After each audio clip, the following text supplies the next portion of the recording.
Hello बच्चों, मैं स्मिता बिजलवान स्वागत करती हूँ आपका आईसीटी वर्चुअल क्लासरूम में। आशा करती हूँ आप सभी स्वस्थ होंगे और अच्छे से अपनी पढ़ाई कर रहे होंगे। बच्चों, आज हम पढ़ने जा रहे हैं क्लास 12 की केमिस्ट्री।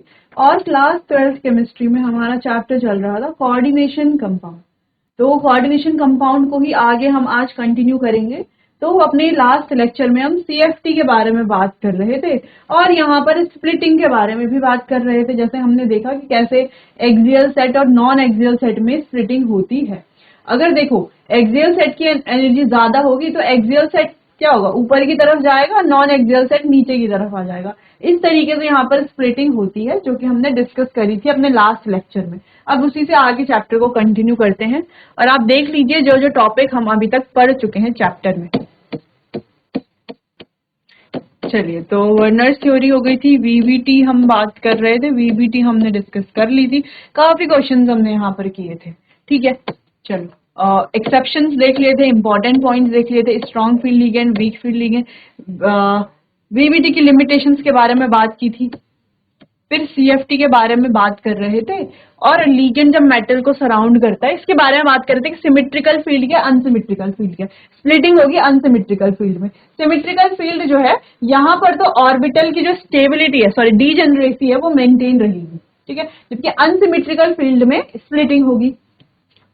चलो, फिर हम बात कर रहे थे ऑक्टाहेड्रल स्प्लिटिंग की, कि ऑक्टाहेड्रल में स्प्लिटिंग कैसे होगी। तो यहाँ पर होगा क्या, एनर्जी बढ़ेगी। किसकी एनर्जी बढ़ेगी बच्चों, देखो यहाँ पर एक्सियल सेट जो है उसकी, सॉरी, एक्सियल सेट जो है उसकी एनर्जी बढ़ रही है, यानी कि ईजी की एनर्जी बढ़ रही है। तो ईजी ऊपर जाएगा और टी टू जी नीचे आएगा, यानी कि जैसे हम यहाँ पर देख रहे हैं तो ईजी ऊपर जा रहा है, टी टू जी नीचे आ रहा है ना।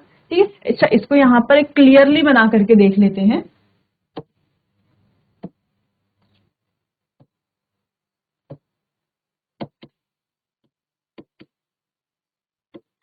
स्प्लिटिंग इन ऑक्टाहेड्रल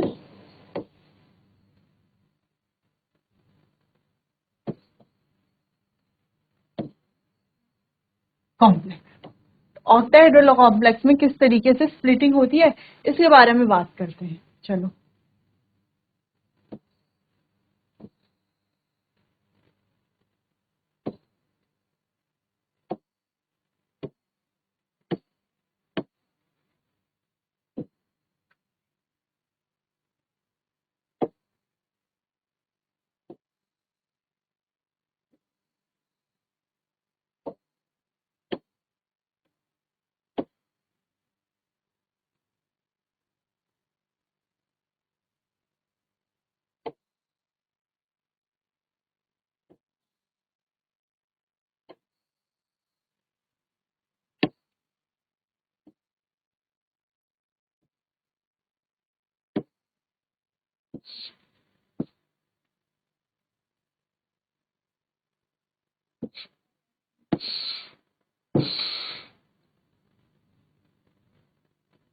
चलो समझते हैं यहाँ पे।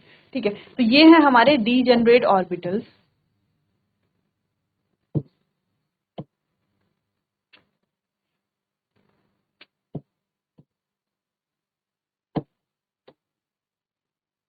ठीक है, डीजेनरेट ऑर्बिटल्स।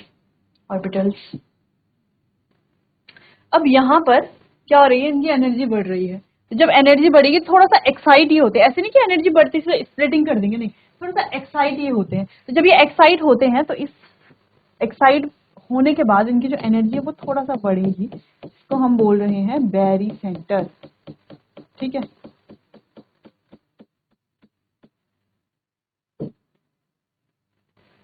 ये आ गया हमारा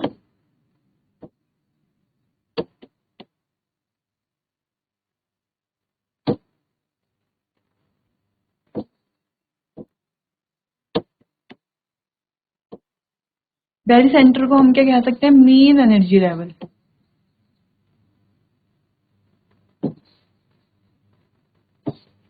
मीन एनर्जी लेवल।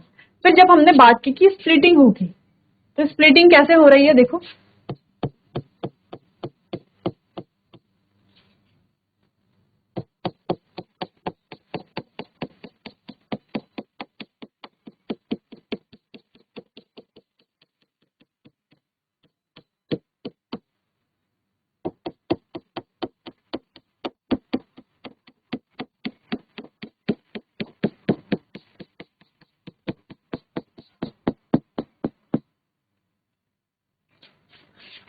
तो स्प्लिटिंग कैसे होगी, जैसे हमने देखा कि जो कौन सा सेट है, देखो यहाँ पर देखो हमने क्या बात की, जो एक्सियल सेट है उसकी एनर्जी ज्यादा है, यानी कि एक्सियल सेट क्या है हमारा ईजी, ईजी की एनर्जी ज्यादा है, और नॉन एक्सियल सेट हमारा T2G, इसकी एनर्जी कम है।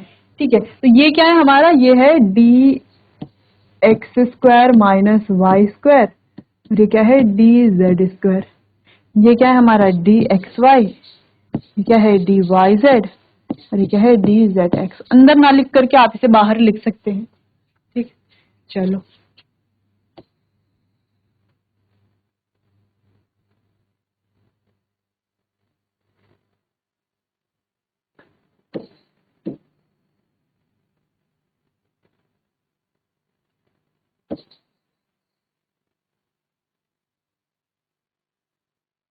चलो नेक्स्ट है हमारे पास डेल्टा नॉट।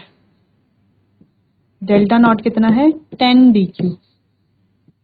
अभी डेल्टा नॉट क्या है, ये है crystal field splitting energy in octahedral complex. तो ये डेल्टा नॉट क्या है, ये है crystal field splitting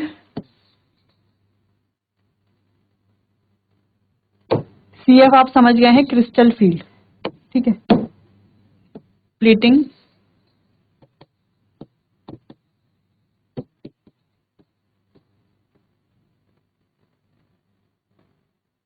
in octahedral complex. Octahedral complex में क्रिस्टल फील्ड स्प्लिटिंग एनर्जी। ठीक है, अब अगर हम यहां पर ध्यान से देखें,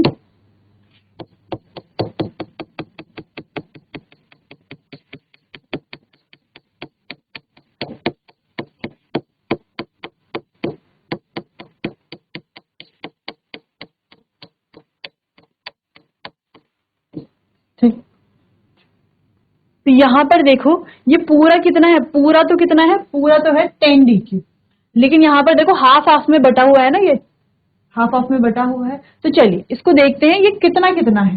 ठीक है, चलो तो ये है हमारे पास,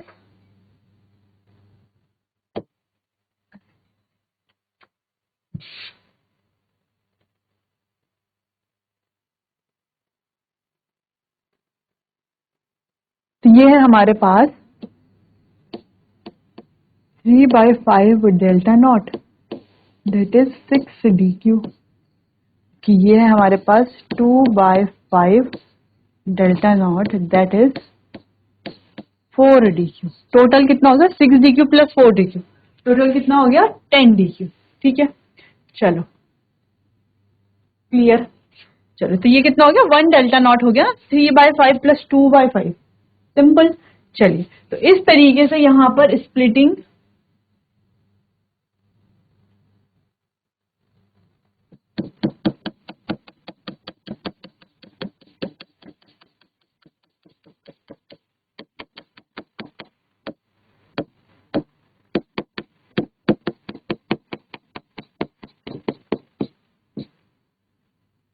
क्लियर है। चलिए तो ये आपको नोट कर लेना है, ये है क्या, ये है crystal field splitting in octahedral complex. तो इस तरीके से ऑक्टाहेड्रल कॉम्प्लेक्स में हो रही है स्प्लिटिंग। अब कोई पॉइंट ऐसा तो नहीं जो हम मिस कर रहे हैं, नहीं, लगभग सारे पॉइंट हमने यहाँ पर इंक्लूड कर दिए हैं। चलो तो ये रहा, ये हमारे डिजेनरेट ऑर्बिटल्स थोड़ा सा एनर्जी से ये क्या हो जाते हैं, थोड़ा एक्साइट हो जाते हैं, तो ये बनाते हैं बैरी सेंटर। फिर यहाँ से होती है स्प्लिटिंग किसमें, अब चलो जैसे हमने देखा कि नॉन एक्सियल सेट की एनर्जी ज्यादा है, अगर ऐसा भी तो होगा किसी केस में कि एक्सियल सेट की एनर्जी ज्यादा होगी, तो टेट्राहेड्रल के केसेस में हम आगे डिस्कस करेंगे इन पॉइंट्स को। ठीक है, तो ये हो गया Eg ऊपर आ गया, T2G हो गया नीचे, इसकी एनर्जी कम है इसीलिए। क्लियर। चलिए कोई कंफ्यूजन आपको नहीं होनी चाहिए, कोई कंफ्यूजन है तो आप पूछ लीजिए, इसे एक बार आप देख करके नोट कीजिए, फिर आगे बढ़ते हैं।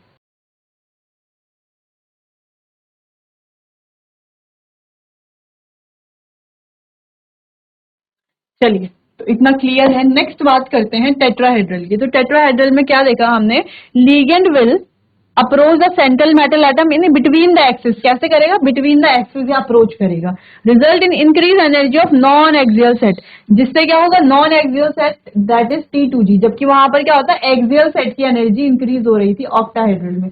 टेट्राहेड्रल में क्या होगा, नॉन एक्सियल सेट की एनर्जी इंक्रीज होगी, नॉन एक्सियल सेट की एनर्जी इंक्रीज यानी कि T2G आएगा ऊपर और Eg आएगा नीचे। तो यहाँ पर हम ड्रॉ कर लेते हैं।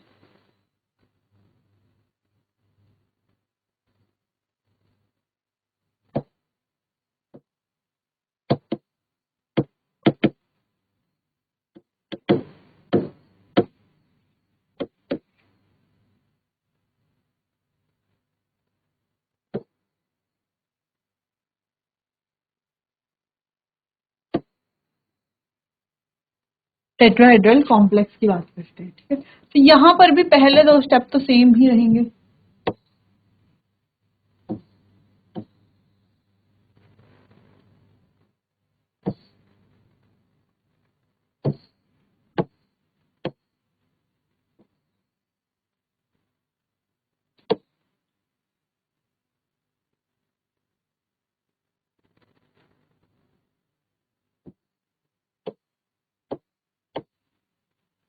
ठीक है, तो ये आ गए हमारे डिजेनरेट ऑर्बिटल्स।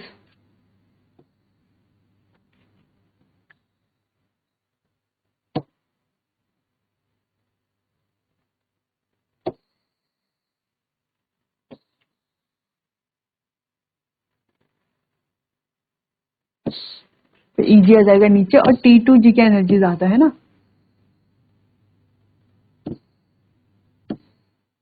T2G आ जाएगा यहाँ।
चलिए, तो ये आ गया हमारे डिजेनरेट ऑर्बिटल्स।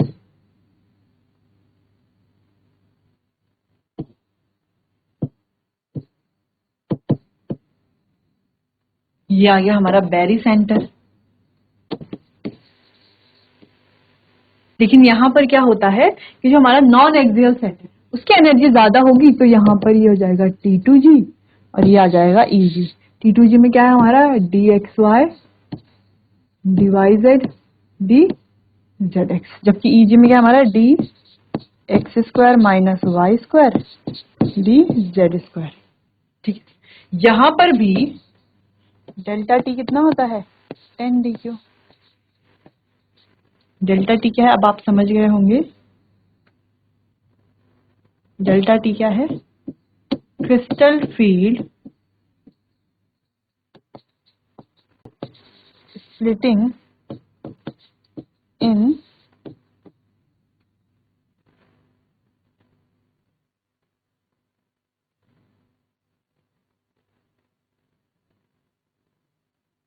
टेट्राहेड्रल। ठीक है, कॉम्प्लेक्सेस। ठीक है, चलो, तो 10 dq तो ये है। तो यहाँ पर अगर हम देखें तो ये क्या है 2/5 delta t that is equals to 4 dq। यहाँ की अगर हम बात करें तो यहाँ पर है 3/5 delta t that is equals to 6 dq।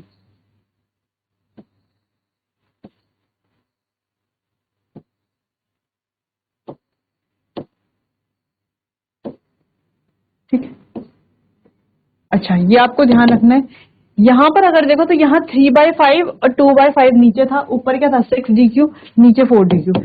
कि यहाँ पर क्या ऊपर 4 DQ, नीचे 6 DQ। तो ऐसा भी बोल सकते हो आप, दोनों एक दूसरे के क्या है, जस्ट अपोजिट भी तो है ना, दिख तो रहे हैं, दोनों क्या है, अपोजिट है। तो इस तरीके से स्प्लिटिंग होगी, क्रिस्टल फील्ड स्प्लिटिंग इसे बोलेंगे हम। तो ये क्या है, क्रिस्टल फील्ड स्प्लिटिंग, किसमें, टेट्राहेड्रल कॉम्प्लेक्स में। क्लियर है। चलिए, तो ये आप नोट कर लीजिए टेट्राहेड्रल कॉम्प्लेक्स के बारे में। क्लियर है, नोट कीजिए इतना, फिर आगे बढ़ते हैं।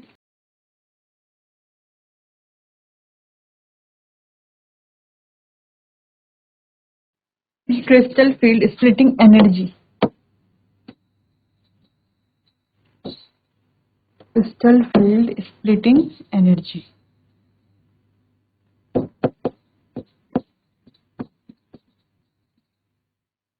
इन टेट्राहेड्रल फील्ड, ठीक है, एनर्जी मिसिंग था, एनर्जी तो है ये। ठीक है, तो ये जो डेल्टा टी है, ये क्या, ये पूरा डेल्टा टी है, यहां से यहां तक पूरा क्या है, डेल्टा टी। फिर ऊपर कितना है 4 DQ और नीचे कितना है 6 DQ। क्लियर है। चलो, तो इतना क्लियर है। यहाँ पर हमने energy, splitting energy, splitting energy कर देंगे इसे,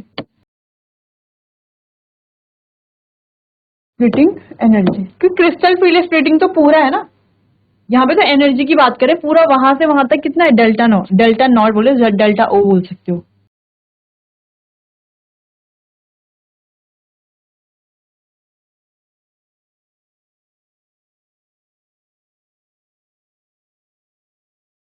इन ऑक्टाहेड्रल फील्ड, ठीक है, सिंपल, कोई कंफ्यूजन तो नहीं है। चलो, इजी था। तो दोनों आपको ध्यान रखने हैं। अब बच्चे कंफ्यूज हो जाते हैं, यहाँ पर क्या कर देते हैं, एक्सियल नॉन एक्सियल सेट के जो स्प्लिटिंग है उसमें कंफ्यूज हो जाते हैं, तो क्वेश्चन गलत हो जाएगा। अगर आपने पूरा सही किया, आपने स्प्लिटिंग गलत कर दी तो क्वेश्चन गड़बड़ हो जाएगा ना। ठीक है, चलो, तो ऐसा नहीं करना है। अब बात करते हैं स्प्लिटिंग इन स्क्वायर प्लेनर। अगर हम स्क्वायर प्लेनर की बात करें तो स्क्वायर प्लेनर में बहुत अलग तरीके से स्प्लिटिंग होती है। हालांकि क्वेश्चन आपसे टेट्राहेड्रल और ऑक्टाहेड्रल के ही आएंगे ज्यादातर, बस इसे एक्स्ट्रा नॉलेज के लिए आप देख लीजिए। तो यहाँ पर यह है डीजेनरेट ऑर्बिटल्स, यह है बैरिसेंटर। तो यहाँ पर स्प्लिटिंग हो गई, ठीक है, ईजी और T2G में। अच्छा, ये स्प्लिटिंग कहीं देखी देखी लग रही है आपको, कहीं देखी देखी, देखो अभी हमने कौन सा क्वेश्चन किया, अभी हमने किया ये वाला। तो यहाँ पर T2G और EG में स्प्लिटिंग हो रही थी। EG और T2G में स्प्लिटिंग कहाँ पर होती है, पता होगा, EG में, जहां पर EG की एनर्जी ज्यादा है, तो वो हो गया ऑक्टाहेड्रल। तो ऑक्टाहेड्रल की तरह स्प्लिटिंग लग रही है, लेकिन फिर अगेन यहाँ पर क्या होता है, जो ये वाला है dx2y2 वाला ऑर्बिटल, इसकी एनर्जी हो जाती है सबसे ज्यादा। फिर आ जाता है हमारा dxy वाला ऑर्बिटल, फिर हो जाती है इसकी एनर्जी। देन हमारे dz² की एनर्जी, देन दोनों जो dyz है और dzx है, इनकी एनर्जी होता है एक समान। ठीक है, तो यहाँ पर इस तरीके से स्प्लिटिंग होती है। तो सबसे ज्यादा एनर्जी किसकी है, dx² माइनस y² की, देन dxy, देन dz², और फिर जो yz और zx है ये तो बराबर है। क्लियर है। तो ये हो गई स्क्वायर प्लेनर में किस तरीके से स्प्लिटिंग होती है। तो थोड़ा बहुत यहाँ तक तो ऑक्टाहेड्रल के केस जैसी है, जैसे ऑक्टाहेड्रल में होती है। फिर इसके बाद स्प्लिटिंग, ये चला जाता है सबसे ऊपर, ये चला जाता है तीसरे नंबर पे, देन यहाँ से XY चला जाता है दूसरे नंबर पे। क्लियर है। तो इसको याद रखना भी इजी, आप आसानी से इसे याद कर लेंगे। ठीक है, नोट कीजिए इतना, फिर आगे बढ़ते हैं।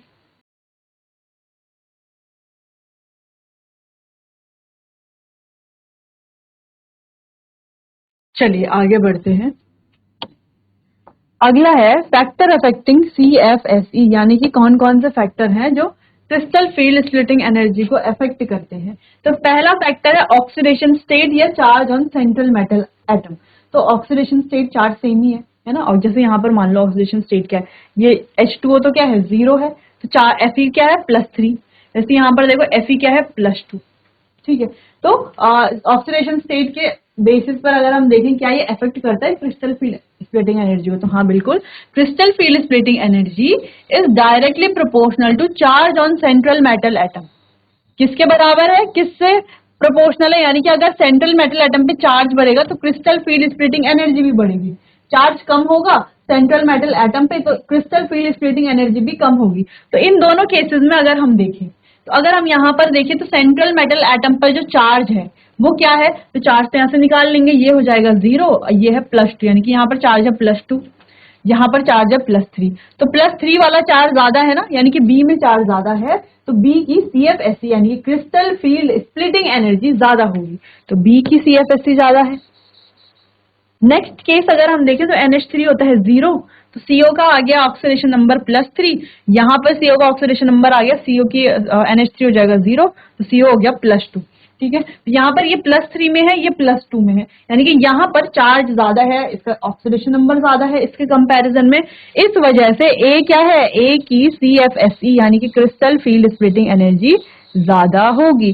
तो सिंपली क्या समझ में आ रहा है कि crystal field splitting energy directly proportional है किसके, charge on central metal atom, यानी कि सेंट्रल मेटल एटम पर जो चार्ज है उसके डायरेक्टली प्रोपोर्शनल है। तो कभी भी ऐसा पूछा जाए तो आप बहुत इजीली इसको कर लेंगे, बस आपको चार्ज ही तो निकालना है और देख लेना है जिसका ज्यादा चार्ज उसकी ज्यादा CFSE। क्लियर है, चलिए नोट कीजिए इतना, फिर नेक्स्ट फैक्टर की बात करते हैं।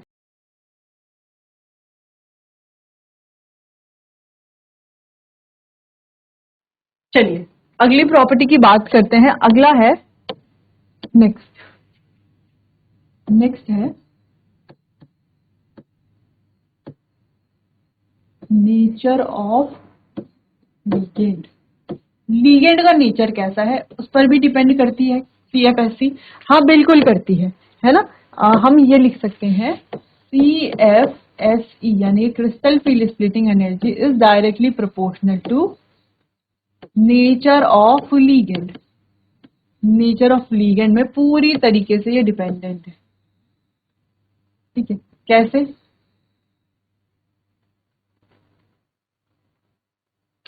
पहला पॉइंट तो ये होगा, if strong field ligand is present,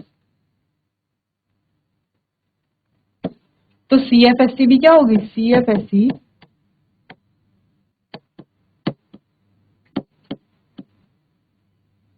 is high, तो CFSE क्या होगी, हाई होगी। If weak field ligand is present, crystal field energy will भी लिख लेंगे यहां पर,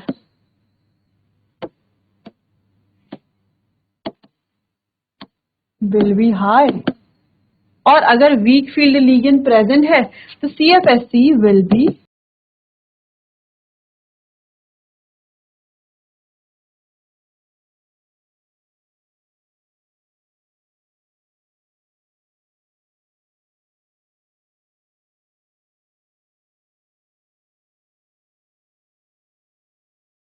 अब इनकी स्प्लिटिंग अगर हम देखें,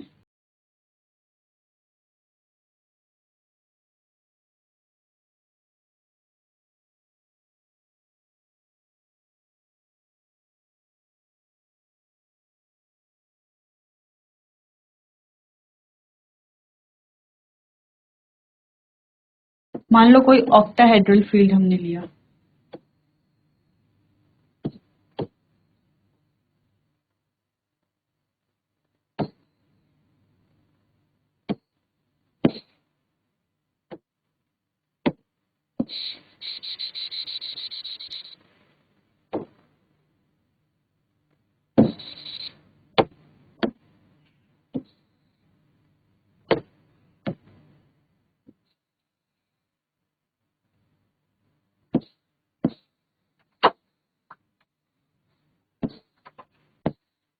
ठीक है, तो ये हमारा है EG और ये है T2G, ये है अगेन EG और ये है T2G।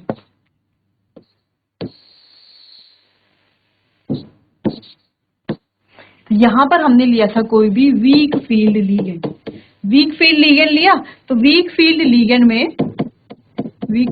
में क्या हुआ, जो CFSE है स्प्लिटिंग एनर्जी है वो क्या है, कम है।